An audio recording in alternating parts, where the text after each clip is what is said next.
Hello, this is Eileen, the environmental educator, and in this video, we're going to talk about something that made news yesterday, 2 days ago when you're watching this, I guess. Here's the Maritime Executive, and it says that barges break free and are wedged against the Ohio River Dam. And this was covered a lot of places. Newsweek says the disaster as barge with tons of toxic methanol sinks. And then CBS News says that 1,400 metric tons of methanol and it becomes partially submerged. And then, um, yeah, here they just say 1,400 tons of methanol. And then there's a video here. They call it hazardous materials. But these first two articles here, the Maritimer and Newsweek, actually have the most information. So they say that emergency response teams from the Coast Guard, along with state and local officials, are responding to a tug and barge accident on the Ohio River near Louisville, Kentucky, that is disrupting river traffic. Sure. And it says after breaking loose, several of the barges, including one transporting toxic methanol, have become wedged against a dam structure on the river. And this happened, it began around 2 a.m. on March 28th when a tugboat towing 11 barges made contact with the structure at the entrance to the Portland Canal near the McAlpine Lock and Dam on the Ohio River. They report that 10 barges broke free of the tow as a result of the a lesion while one remained attached to the tug. So one barge was towing, one tugboat was towing 11 barges. Wow. I know tugboats are powerful. I didn't know they were that powerful. And this video, it's out on a couple of places. It just kind of shows it submerged and shows it from a couple of different angles. Really, yeah, that's one of the other ones. This first one here, that's the one that's partially submerged and it's taking on water. And these are the other two that are up against the dam. It says that 7 of the barges that were let go but weren't part of this collision with the dam were loaded with corn and soy. And it says that city and state officials are emphasizing that there has been no leak and that the local water remains safe at this time. However, they're also cautioning about the toxic nature of methanol, and if there should be a leak, the methanol could explode if ignited. So yeah, a spokesperson for the Coast Guard said we had to shut down traffic. There's going to be salvage operations, plural, and it's going to be dangerous. Yeah, yeah, especially when you're dealing with something that can explode. So right now, the locks in the dam are closed, and the locks will remain closed until the barges pinned up against the dam are stabilized.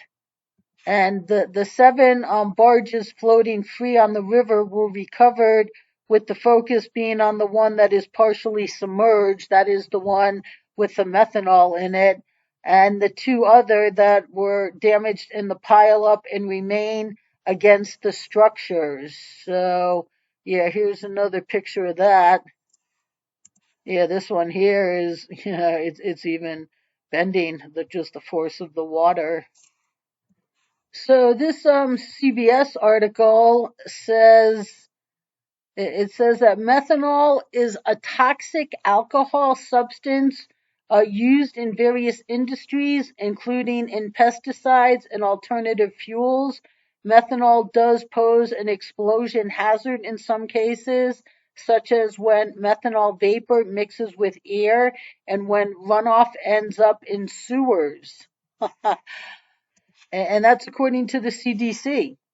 And this Courier Journal article, Courier Journal, says the U.S. Army Corps of Engineers is working closely with the Coast Guard, the navigation industry, and marine surveyors to start the recovery effort of the remaining barges.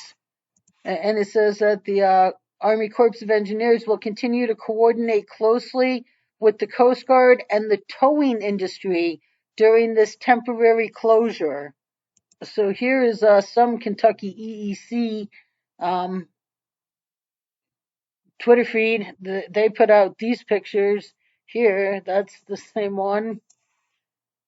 And this Newsweek article, a little ways down here, it says that the LMES, which is the Louisville Metropolitan Emergency Services, stressed that there is currently zero evidence of a tank breach or any leaks, and that the air and water monitoring resources are in place. So yeah, there's a couple more pictures. That's the same one. That one maybe is enlarged. Yeah, that these barges are just up against that dam.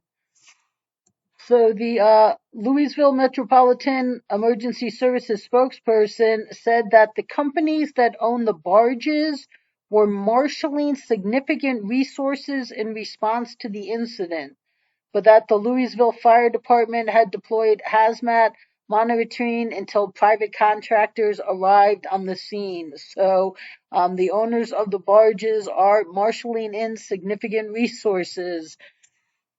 You know, what I want to know really is, how did the barges break free?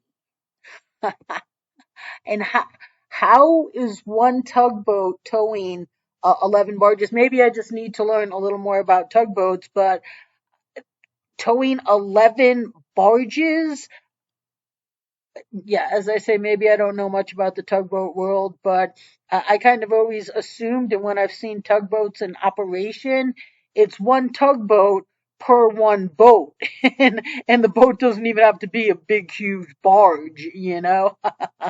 Yeah, that's, I'd like to talk to a tugboat driver about that, see what's going on there. And one other good note here is the Corps of Engineers say that no injuries reported and all personnel are accounted for. So you have to be happy about that. And as of right now, there is no leak.